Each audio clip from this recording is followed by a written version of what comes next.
Everyone, Nandini study point में आप सभी का स्वागत है। तो जैसा कि अभी हम कुछ दिनों से न्यूट्रिएंट के बारे में जान रहे हैं, हम विटामिन के बारे में डिस्कस कर रहे हैं। तो आज का भी जो ये टॉपिक है बेसिकली विटामिन के ऊपर है, यानी कि आज हम बात करने वाले हैं विटामिन बी के ऊपर। तो विटामिन बी क्या होता है, इससे कौन सी डिजीज होती है, इसकी डेफिशिएंसी से क्या होता है, और इसको हम किस तरीके से अपने बॉडी में हमारी जितनी रिक्वायरमेंट होती है थायमीन की यानी B1 की, हम उसे किस डाइट को लेके वो फुलफिल होगा। तो सारी चीजें आज हम इस टॉपिक में डिटेल से जानेंगे। तो फ्रेंड्स, आप सबने ये चीज पढ़ा ही होगा और जानते होंगे कि विटामिन B1 की कमी से बेरी बेरी होता है। ठीक है, तो बेरी बेरी कितने टाइप के होते हैं, क्या है, और किस चीज में हमें सबसे ज्यादा इसके रिच सोर्सेज मिलते हैं, तो हम ये जानते हैं। तो शुरू करते हैं हम आज का अपना टॉपिक विटामिन B1 के ऊपर।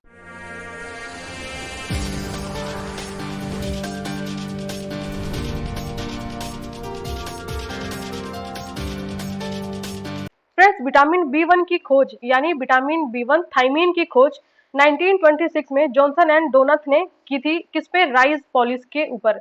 यानी कि राइस की जो पॉलिश की जाती है, राइस का जो आउटर लेयर होता है, आउटर कवरिंग होती है, उसके ऊपर रिसर्च करके डोनथ एंड जॉनसन ने 1926 में विटामिन B1 यानी थायमीन की खोज की थी। Vitamin B1 water soluble vitamin होता है। मैं जो पिछली प्रीवियस हमारे जो भी विटामिन होते थे वो फैट सॉल्युबल विटामिन के बारे में मैंने बताया था, पर आज जो है विटामिन B1 वो वाटर सॉल्युबल विटामिन है।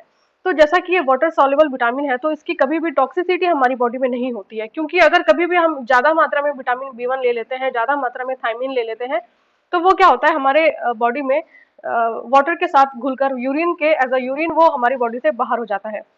तो इसलिए कभी भी हमारे बॉडी में B1 की टॉक्सिसिटी नहीं देखी जाती, यानी कि थायमीन की टॉक्सिसिटी नहीं देखी जाती है। ठीक है, तो इससे हाइपर विटामिनोसिस जो एक कंडीशन है वो विटामिन बी की वजह से कभी नहीं होती है।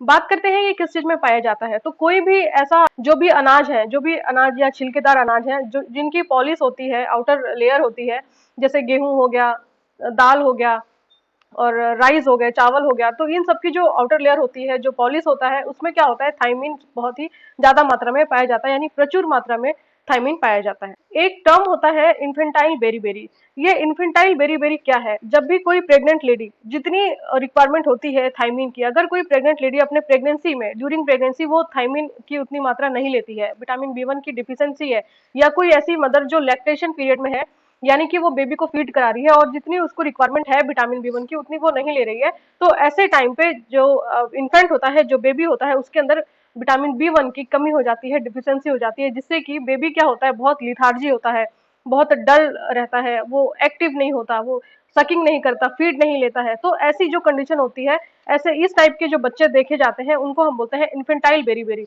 यानी कि इन्फेंट में यानी न्यूबॉर्न बेबी में अगर B1 की डिफिशियंसी हो जाती है तो उनको जो टर्म देते हैं वो देते हैं इन्फेंटाइल बेरीबेरी।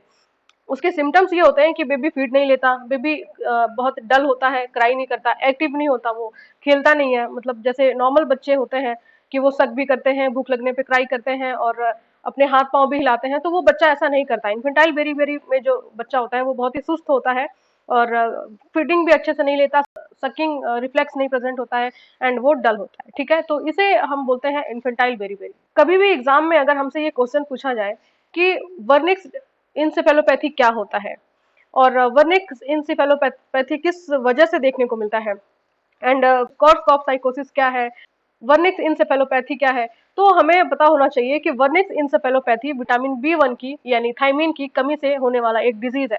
अगर कभी भी हमारी बॉडी में एक्यूट डिफिशियंसी होती है, यानी कि कुछ ही दिनों में ऐसा हुआ कि कुछ दिनों से हमें थायमीन की मात्रा नहीं मिल रही है हमारे बॉडी को, तो जो एक्यूट डिफिशियंसी होती है उसे हम बोलते हैं वर्निक्स इंसेफेलोपैथी। ठीक है, और अगर वही एक्यूट डिफिशियंसी जो है वो क्रॉनिक डिफिशियंसी में पहुंच जाता है, यानी कि लंबे समय से अगर हमारे बॉडी में थायमीन की कमी है, तो कॉर्स कॉफ साइकोसिस देखने को मिलता है। विटामिन B1 की कमी से जो डिजीज देखने को मिलता है उसे राइस ईटर डिजीज भी बोलते हैं। तो राइस ईटर डिजीज इसलिए बोलते हैं कि जैसा मैंने वीडियो के स्टार्टिंग में बताया था कि ये चावल के जो आउटर लेयर होती है, चावल की जो पॉलिश होती है बाहर के, इसमें वो ज्यादा मात्रा में पाया जाता है। तो कभी भी कोई पर्सन है जो अपने कुकिंग के दौरान राइस को बहुत अच्छे से धो देता है, बहुत ही क्लीन करके ओवर क्लीनिंग कर देता है और ओवर कुकिंग कर देता है, तो उससे क्या होता है कि उसमें जो थायमीन की मात्रा होती है राइस की आउटर लेयर में वो निकल जाती है। एक तो ज्यादा क्लीनिंग से निकल जाती है, एंड सेकंड कि हम ओवर कुकिंग कर देते हैं तो निकल जाती है। तो मेनली जो राइस के ओवर कुकिंग और राइस के ओवर क्लीनिंग से ये डिफिशियंसी देखने को मिलता है, तो इसलिए हम इसे राइस ईटर डिजीज भी बोलते हैं।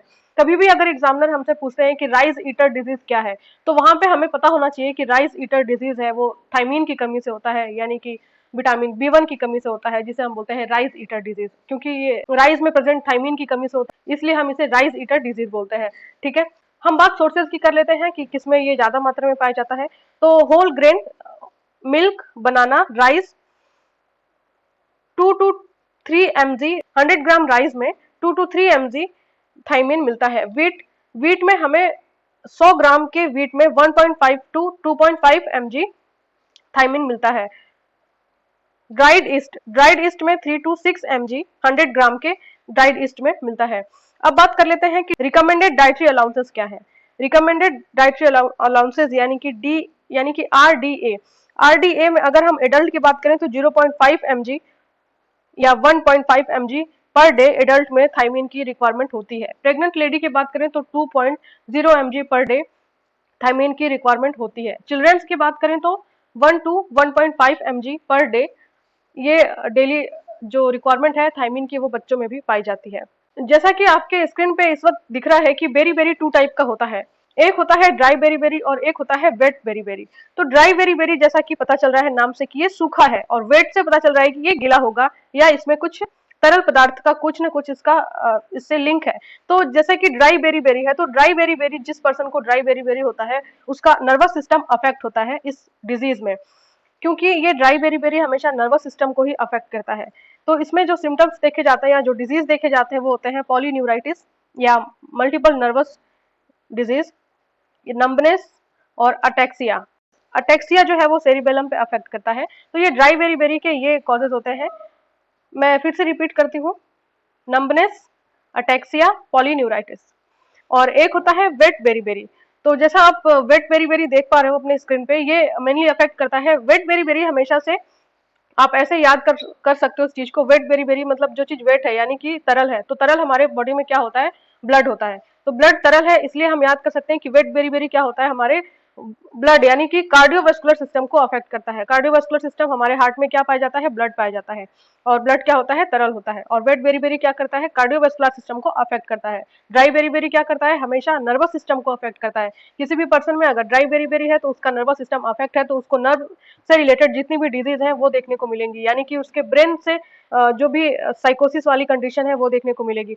बट वेट बेरी बेरी में हम देखते हैं कि पेशेंट का कार्डियोवास्कुलर सिस्टम अफेक्ट होता है। इसमें इसमें पर्सन के अंदर एडिमा देखने को मिल सकता है, कार्डियोमिगैली देखने को मिल सकता है। उसकी जब उसके हार्ट का साइज बड़ा हो जाएगा, उसके हार्ट के अंदर वॉल्यूम ज्यादा हो जाएगा, तो उसे हम बोलते हैं कार्डियोमिगैली। पाल्पिटेशन होगा, यानी कि उसका हार्ट रेट और पल्स जो है उसे खुद महसूस होगा, पाल्पिटेशन होगा। एंड ब्रीथलेसनेस, यानी कि व्यक्ति के अंदर क्या है, यानी कि पर्सन के अंदर ब्रीथलेसनेस, उसकी जो ब्रीदिंग कैपेसिटी है वो थोड़ी कम हो जाएगी। उसका ब्रीदिंग नॉर्मल जो 16 से 20 होता है, 16 to 20 ब्रीथ पर मिनट होता है, वो कम हो जाएगा, तो ब्रीथलेसनेस होता है।